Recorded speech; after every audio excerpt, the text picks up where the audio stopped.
So God has been telling me to do something for about a year and a half, but right. I thought I was shorter than that, but I'm tall. You saw that bush hit my head.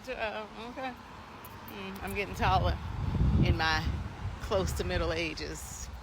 Anyways, God told me to make videos, document, do a podcast. So I tried that. I tried my hand at it. And I don't know, maybe the different days, the different topics. A couple of times I had listeners, and a couple of times I had listeners. Quite a few times I didn't. And, anyone to interact with. So I was just like, okay, this isn't working. So I didn't continue. But I realized that being obedient is doing what God says without, sometimes you don't see results right away. Sometimes you don't see the results at all. It's not for us to see right then. It's just to do it. So God, please forgive me for thinking that I knew how to be obedient or when to be obedient or on what platform to be obedient, because it just hit me like, just do it on TikTok and then share it to YouTube if possible. And if not, okay. But I have to start by saying today is November 8th, 2024. And I openly rebuke in the name of Jesus, Wanda Mason. Wanda Mason is my mom's ex. And she's been causing all types of issues and problems and disturbance for my mom, first and foremost, and for me. For instance, like sending the police to my house or sending the police to where I am or where I go during the day and things like that to say I kidnapped my mom. That is not the case. My mom kept telling me over the years after I thought my mom is in, like, that looks like signs of abuse, or that feels like it's abusive, or why can't she go anywhere with me without her? Like, it was just different things that just didn't seem right. And it was like, I would ask her and she would say, oh, no, it's okay. I'm okay. Everything's okay. She wouldn't say no. And then there are times that she would say no. So I, in turn, would try to, talk to her, but at some point you have to lay off, or I decided to just lay off. I understand, because I work in the field, that people who are in abusive relationships or situations, they don't always feel safe enough to say anything. So I tried to make it comfortable, create comfortable situations and times when she could tell me, but then I would wonder, like, how does Wanda, this other person, know what I'm saying when I'm saying it? Like, when we would get back, like, I don't know. So anyways, whether things were recorded without my mom knowing in her vehicle or what, it was just a lot. So then I realized that it's a spiritual warfare. When I had my mental health breakdown, my mental health crisis, I realized that a spiritual warfare is bigger than I could ever imagine. That demons can hear, see, and sense just like us chosen ones do. They know what's going on quick, fast, and in a hurry, especially when it's threatening what they have going on, or when it's going to, create some type of discord or disruption for them. So, things started happening and I couldn't piece it together, but I just kept feeling like, well, I guess my mom wants to be there. And then they moved away. And then it started getting like God started waking me up. God started waking me up in the middle of the night. I couldn't sleep, or I would wake up and have dreams. I'm looking at the clouds. I would have dreams about my mom and different things that would mean save her. I would wake up to police lights where there would absolutely be no police lights possible. I would see them. And I'm just like, And, the rest of the family was cool, calm, and collected. So that was the only person or situation I felt that would need help. And then she started telling me, like, I need help.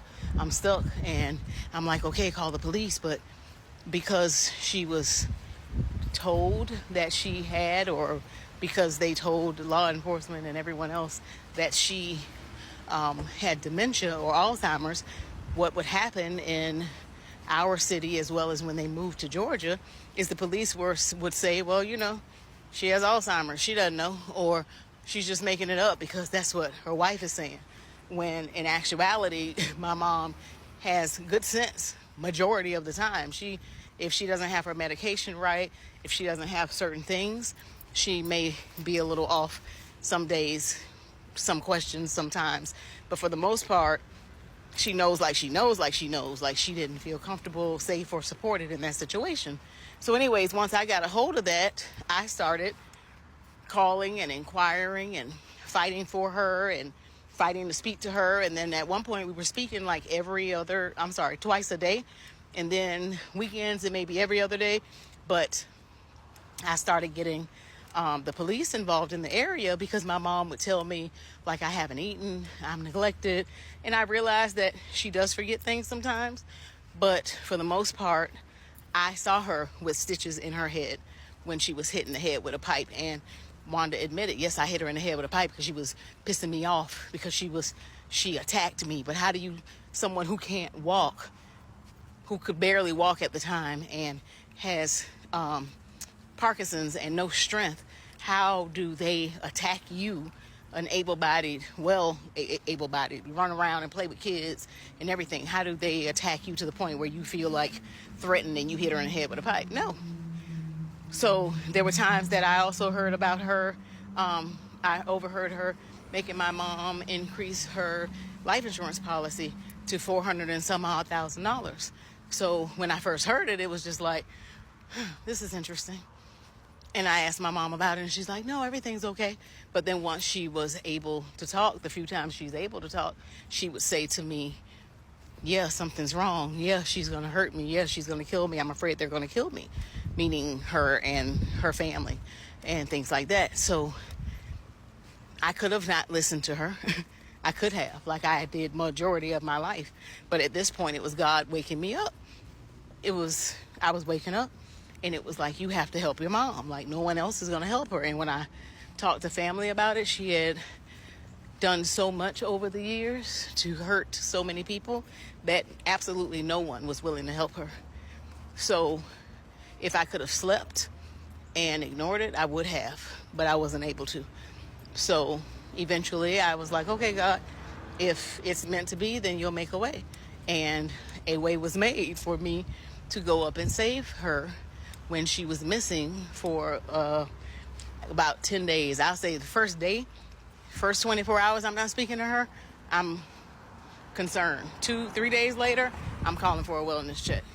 So that's how that started, and then turned into, she would do it all the time.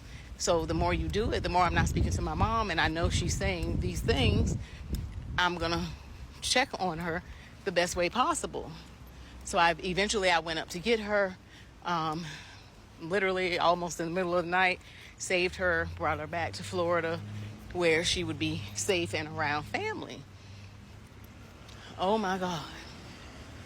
All hell has broken loose because she wants her back. And my mom is like, I'm afraid to go back. I don't want to go back. I don't want to see her. I don't trust her. My mom revoked the power of attorney. So I got a power of attorney after I got her. I got her ID after I got her just to prove the break in the situation, thinking that that would be enough. But it just is continuous drama. And it's continuous drama, one, because I listen to my mom, unfortunately, at times. And other times because I see how she's being cared for, the kind of mouth she has and attitude she has. And I'm like, okay, well, she says they're being mean. Maybe they are being mean. Or, okay, they're not being mean. And then I see bruises on her arms at a facility. So I'm just like, okay, I have to move her. And I wanted her somewhere closer to me. So the problem is, now that I've done that, I was scheduling a ride. And from scheduling a ride, they leaked the confidential information that I told them and begged them, told them it was imperative to not say anything. And that's how she found out where my mom was and has been calling facilities saying I have kidnapped her, and she's calling the police on me and everything else. So this is just to document that stuff is happening, and I'm just praying for God's continued grace and protection in the situation for my mom and for myself. So reach out if you know anything about it.